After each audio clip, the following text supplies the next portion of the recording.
সত্যি এটা আমার জন্য একটা চ্যালেঞ্জিং, যে আমার ছোট ভাই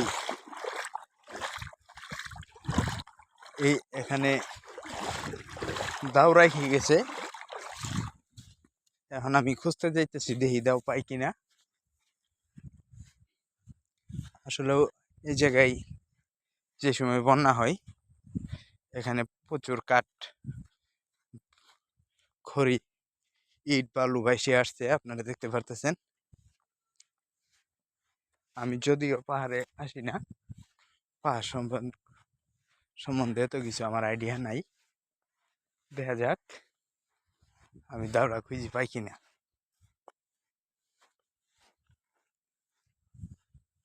ও গড,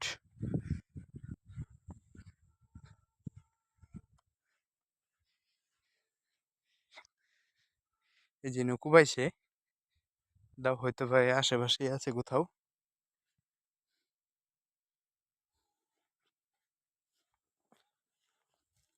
দেখা যাক, অন্য একটা মোটা, বড় মোটা গাছের, হয়তো বা ওই জায়গায় থাকতে পারে।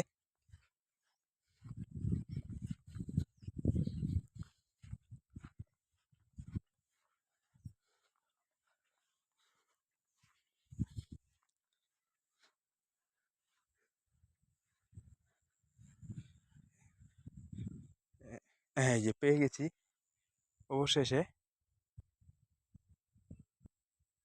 এখন তো ছোট বাইটের পালা।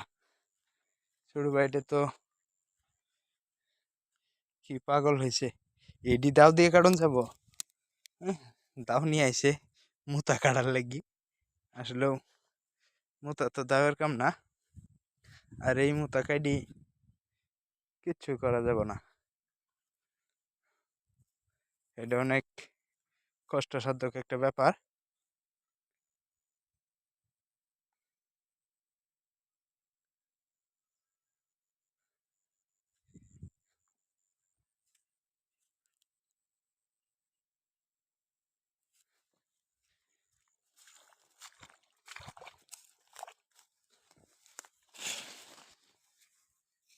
শীতের কাপড় নিয়ে নিলাম, ওরে তো দেখতে পারতাছি না, ওই যে কোথায় গেল।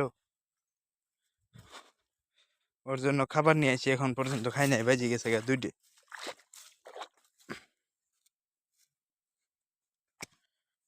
বস্তার ভিতরে ঢুকাই, দেখা যাক পরে কি করা যায়।